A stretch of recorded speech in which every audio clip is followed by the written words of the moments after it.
சுற்றாடல் அனுமதி பத்திரத்தின் நிபந்தனைகளை மீறுவோரை கைது செய்வதற்காக அனைத்து தொழிற்சாலைகளையும் பரிசீலனைக்கு உட்படுத்த மத்திய சுகாதார அதிகார சபை தீர்மானித்துள்ளது.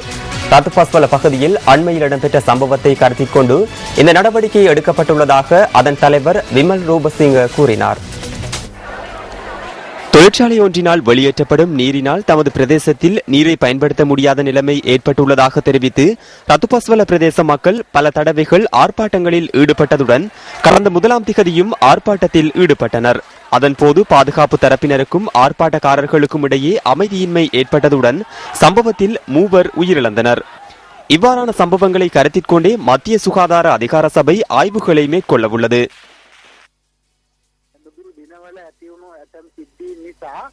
அண்மையில் இடம்பெற்ற சில சம்பவங்களை கருத்தில் கொண்டு சுற்றாடல்சார் நிபந்தனைகளை மீறுவோர் தொடர்பில் மத்திய சுகாதார அதிகார சபை அதிக கவனம் செலுத்தியுள்ளது. தொழிற்சாலைகளுக்கும் உற்பத்தி நிலையங்களுக்கும் சென்று அதனை ஆராய உள்ளோம். எனவே அங்கு சட்டத்திட்டங்கள் மீறப்படுமாக இருந்தால் அவர்களுக்கு எதிராக நடவடிக்கை எடுப்போம். அத்துடன் சுற்றாடல் பாதுகாப்பு தொடர்பில் அவர்களுக்கு அறிவுரைகளை வழங்க உள்ளோம்.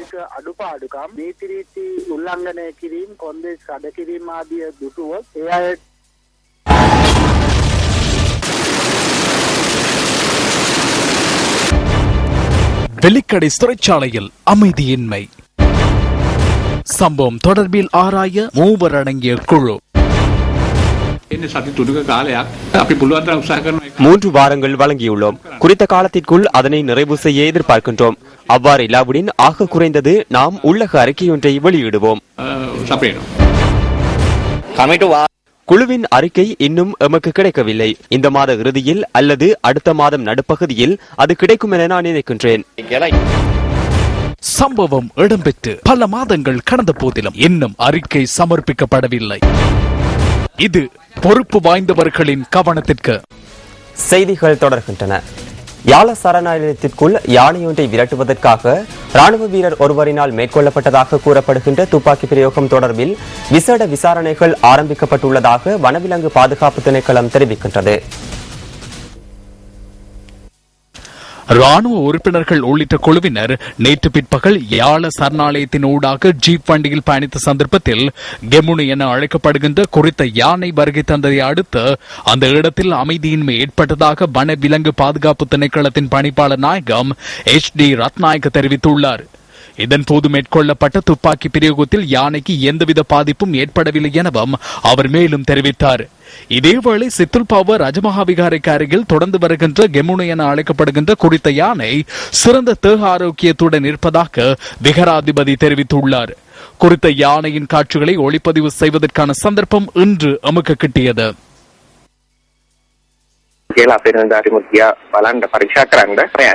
எமது அதிகாரிகள் பார்வையிடுவதற்காக சென்றனர். விசாரணைகளை மேற்கொண்டனர். மிருக வைத்தியர் ஒருவரும் சென்றிருந்தார். இது தொடர்பில் முழுமையான அறிக்கை ஒன்று சமர்ப்பிக்கப்படும். இந்த யானை தொடர்பில் தற்போது கிடைத்துள்ள தகவலுக்கு அமைவாகவும் அதிகாரிகளின் கருத்துக்களுக்கு அமைவாகவும் யானைக்கு எவ்வித பாதிப்பும் ஏற்படவில்லை.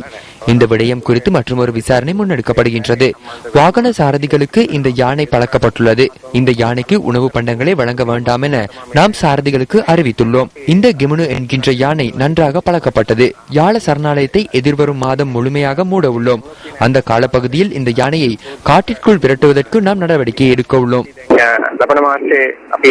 යාල උද්‍යානයේ සම්පූර්ණයෙන් සංචාරකයන් සදා වසා දමනවා. ඒ අවස්ථාවේදී අපි බලනවා මේ ඇට කැලේ ඇතුළට දුරට අරන් යන්න.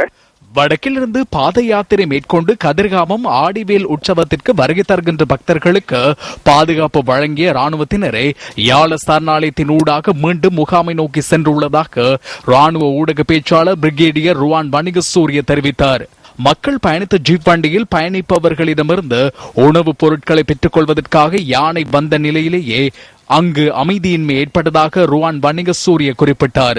மக்களை பாதுகாக்கும் நோக்கில் அவர்களது வேண்டுகோளுக்கு இணங்க இந்த துப்பாக்கி பிரயோகம் மேற்கொள்ளப்பட்டதாகவும் அவர் கூறினார். இந்த துப்பாக்கி பிரயோகத்தினால் யானைக்கு பாதிப்புகள் ஏற்படவில்லை எனவும் இந்த சம்பவம் தொடர்பில் வனவிலங்கு பாதுகாப்பு திணைக்களத்தினால் முன்னெடுக்கப்படுகின்ற விசாரணைகளுக்கு ஒத்துழைப்பு வழங்குவதாகவும் ராணுவ ஊடக பேச்சாளர் கூறினார். நாளை நள்ளிரவுக்கு பின்னர் தரம் 5 புலமை பரிசில் பரீட்சையுடன் தொடர்புடைய வகுப்புகளை நடத்துவதற்கு தடை விதிக்கப்பட்டுள்ளதாக பரீட்சைகள் திணைக்களம் தெரிவித்துள்ளது. எதிர்வரும் 25ஆம் திகதி நண்பகல் 12 மணி வரை இந்த தடை அமுலில் இருக்கும் என பரீட்சைகள் ஆணையாளர் நாயகம் WMNJ புஷ்பகுமார குறிப்பிட்டுள்ளார்.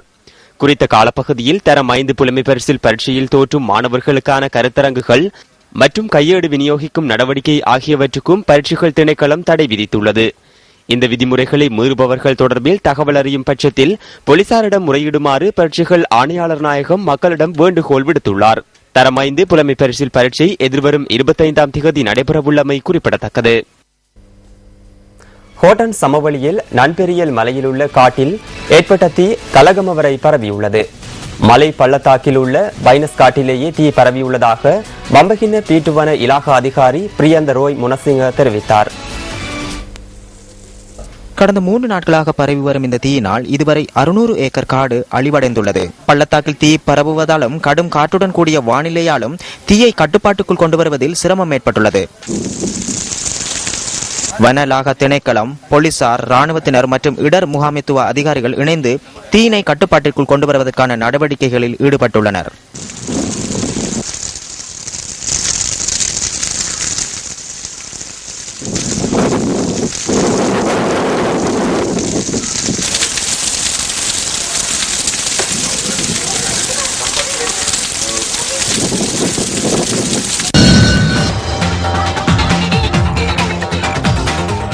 எகிப்தில் தொடர்ச்சியாக இடம்பெற்று வரும் ஆர்ப்பாட்டத்தினை தொடர்ந்து எகிப்தின் மின்பா மாவட்டத்தில் உள்ள மற்றொரு மத வழிபாட்டு தலம் மீது தீ வைக்கப்பட்டுள்ளது.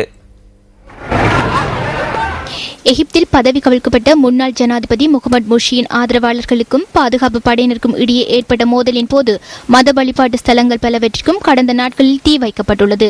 குறிப்பாக இந்த வாரத்தில் பல தேவாலயங்கள் மற்றும் வீடுகள் உள்ளிட்ட வியாபார ஸ்தலங்கள் மீதும் தீ வைக்கப்பட்டுள்ளதாக அந்த நாட்டு பாதுகாப்பு படையினர் தெரிவிக்கின்றனர்.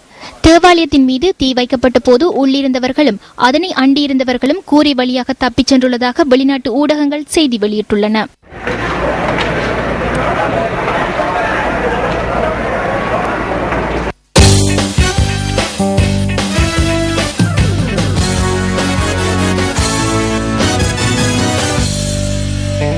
பதினான்காவது உலக மெய்வல்லுநர் போட்டிகளில் மகளிருக்கான ஈட்டி எறிதல் போட்டியின் இறுதிப் போட்டியில் இலங்கை வீராங்கனை நதிகா லக்மாலி 12வது இடத்தை பெற்றுக் கொண்டார். இலங்கையின் வீராங்கனை ஒருவர் வெளிப்படுத்திய அதிகபட்ச திறமையாக இது பதிவாகியுள்ளது.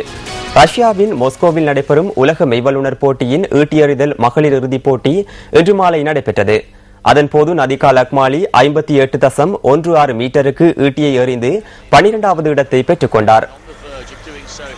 சுசந்திகா ஜெயசிங்கவிற்கு பின்னர் உலக மெய்வல்லுநர் போட்டியொன்றில் இறுதிப் போட்டிக்கு தகுதி பெற்ற வீராங்கனையாகவும் இவர் பதிவாகியுள்ளார்.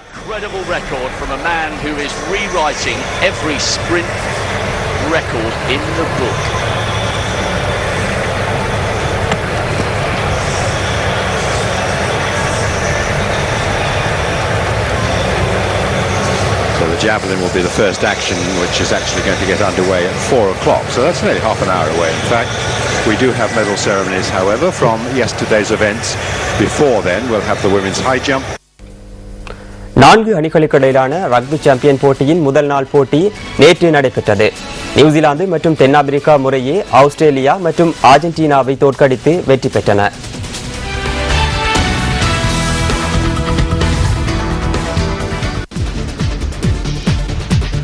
நியூசிலாந்து மற்றும் ஆஸ்திரேலிய அணிகளுக்கு இடையிலான ரக்பி போட்டி ஆஸ்திரேலியா சிட்னியில் நடைபெற்றது. ரக்பி போட்டியில் சாம்பியனாக திகழும் நியூசிலாந்து அணி முதல் சுற்றில் 25-19 என்ற புள்ளிகள் கணக்கில் முன்னிலை வகித்தது.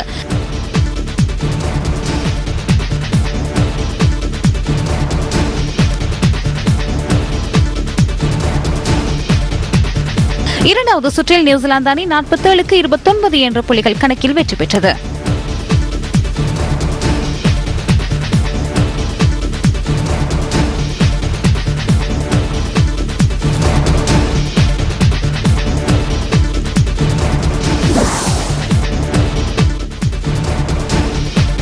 இரண்டாவது போட்டி தென்னாப்பிரிக்க ஜோஹானஸ்பர்க் மைதானத்தில் தென்னாப்பிரிக்கா மற்றும் அர்ஜென்டினா அணிகளுக்கு இடையில் நடைபெற்றது.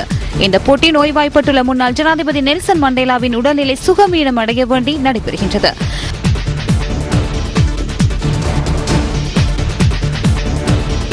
போட்டியின் முதல் சுற்றில் தென்னாப்பிரிக்கா 26-6 என்ற புள்ளிகள் கணக்கில் முன்னிலை பெற்றது. இரண்டாவது சுற்றில் திறமையை வெளிப்படுத்திய தென்னாப்பிரிக்கா 57 புள்ளிகளை பெற்றது. எதிர்த்து களமிறங்கிய அர்ஜென்டினா அணி 7 புள்ளிகளை மாத்திரமே பெற்றது. இதன் அடிப்படையில் 73க்கு 13 என்ற புள்ளிகள் கணக்கில் தென்னாப்பிரிக்கா வெற்றியை சுவீகரித்தது.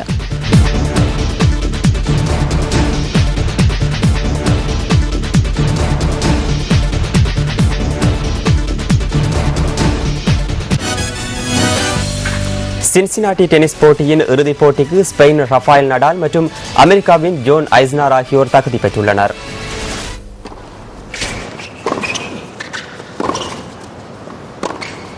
இந்த போட்டிகள் அமெரிக்காவின் ஒரியா மாநிலத்தில் அமைந்துள்ள சின்சினாட்டி விளையாட்டரங்கில் நடைபெறுகிறது. அரையிறுதி சுற்றில் அர்ஜென்டினாவின் மார்டின் டெல் பெட்ரோவை தோற்கடித்து அமெரிக்காவின் ஜான் ஐஸ்னர் இறுதி சுற்றுக்கு தகுதி பெற்றார். ஜான் ஐஸ்னர் 2-1 என்ற புள்ளிகள் கணக்கில் வெற்றி பெற்றார். 6-1, 6-7, 7-6, 6-3.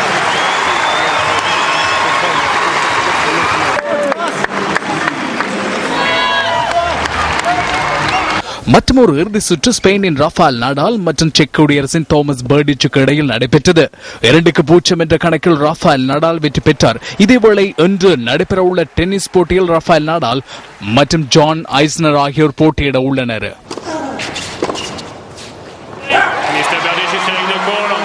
Service line. The ball was called in. Stands game set a match. Nadal. 2 sets. 7-5, 7-6. அந்த விளையாட்டுச் செய்திகளுடன் நியூஸ் ஃபர்ஸ்டின் இரவு 8 மணி பிரதான செய்திகள் நிறைவு பெறுகின்றன. நியூஸ் ஃபர்ஸ்டின் அடுத்த பிரதான செய்திகளை இரவு 10:45க்கு எதிர்பாருங்கள். வணக்கம். Hotline 0114-896-896 www.newsfirst.lk. Feedback at newsfirst.lk.